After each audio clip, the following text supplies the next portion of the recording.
विदेश जाने हो भने पहिलो कुरा चाहिँ आफ्नो रिलेटिभ्सहरू छन् कि छैनन् खोज्न पर्यो क्या। मैले अघि भाइलाई पनि भनेको थिएँ नि, एयरपोर्टबाट लगेर 2-4 दिन राखेर भात खानिदिनु भनेको विदेश जस्तो ठाउँमा ठुलो कुरा हो। यो कुरा चाहिँ बुझ्नु पर्यो। अब अस्ट्रेलिया जाने भन्ने बित्तिकै चाहिँ अब फर्स्ट थिङ तिमीले सिटी फाइनलाइज गर्नु पर्यो र तिमी जाने सिटीमा कुन कुन युनिभर्सिटी छ, तिमीलाई कुन कोर्स पढ्न मन छ, कुन कोर्स पढ्ने, यहाँ के पढ्या हो, बिजनेस म्यानेजमेन्ट पढ्या हो भने अब बिजनेस रिलेटेड प्रोग्राम कुन कुन युनिभर्सिटीले अफर गर्छ तिमी जाने सिटीमा।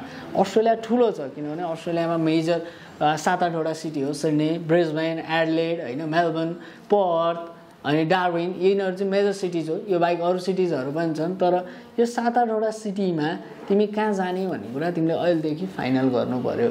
त्यो भइसकेपछि त्यो सिटिज वरिपरिको युनिभर्सिटिज हेर्न पाइयो होइन। युनिभर्सिटी हेरिसकेपछि त्यो युनिभर्सिटीमा मैले स्कलरसिप पाउनु अहिलेदेखि के गर्नुपर्छ। सपोज कतिपय युनिभर्सिटिज हुन्छ जसले आइएल्समा राम्रो भयो भने दे अफर एक्स्ट्रा स्कलरसिप्स होइन। अब त्यो एक्स्ट्रा स्कलरसिप पाउनु भनेको तिम्रो लागि फ्री हो नि त।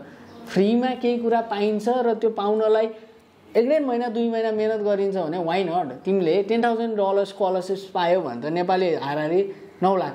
तिमी अहिले आइएल्स पढ्दैछौ, अब तिमीले आइएल्समा राम्रो स्कोर ल्याउनलाई मेहनत गर्यौ भने त 9 लाख रुपियाँ त फोकटमा पायो नि त हो। यो कुरा चाहिँ प्लान गर्नु पर्यो र अस्ट्रेलिया जाने भने कुन सिटी भन्ने कुरा चाहिँ अहिलेदेखि मेन्टली प्रिपेयर हुनु पर्यो। तिम्रो आफ्नो रिलेटिभ्स कहाँ हुनुहुन्छ, उहाँहरूले त्यही ठाउँ आउनु भन्नुहुन्छ कि होइन यहाँ नआऊ रिजनलतिर जाउँ भन्छ। नर्मली अस्ट्रेलियामा हुनेहरूले रिजनल जानु अहिलेदेखि पछि पिआरलाई सजिलो हुन्छ भन्छन्। अब रिजनलतिर जाने हो कि त्यो कुरा चाहिँ माइन्डसेट रेडी गर्नु पर्यो। विदेश जाने भइसकेका छौ, +2 सक्यो, नेपाल नपस्ने होइन त, विदेशै जाने। अब विदेशै जाने भइसकेका छौ भने अस्ट्रेलिया नै जाने भइसकेको छ भने सिटी चाहिँ फाइनलाइज हुनु पर्यो।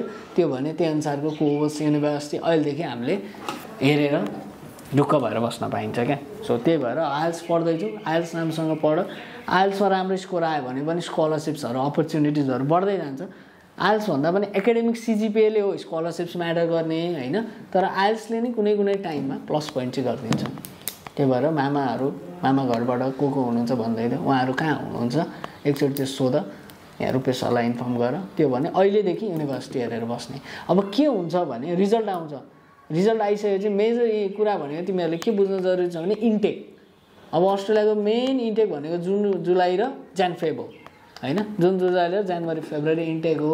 अब त्यो इन्टेक भ्याइन्छ भ्याइँदैन, रिजल्ट आउने बित्तिकै अप्लाई गर्नलाई रेडी हुनलाई मेरो डकुमेन्ट्स रेडी छ कि छैन त्यो कुरामा नि उ गर्नु पर्यो। ओके फाइनेन्सियल्स के छ, ड्याड मम्मी के गर्नुहुन्छ? ओके बाबाको स्यालेरी कति आउँछ यो कुरा चाहिँ बुझाएको छ छैन। अस्ट्रेलिया जानलाई त फाइनेन्सियल भएन भने त इट्स भेरी हार्ड। यो त फलामको चिउरा चपा भन्दा नि गाह्रो छ। ओके बाबा के गर्नुहुन्छ?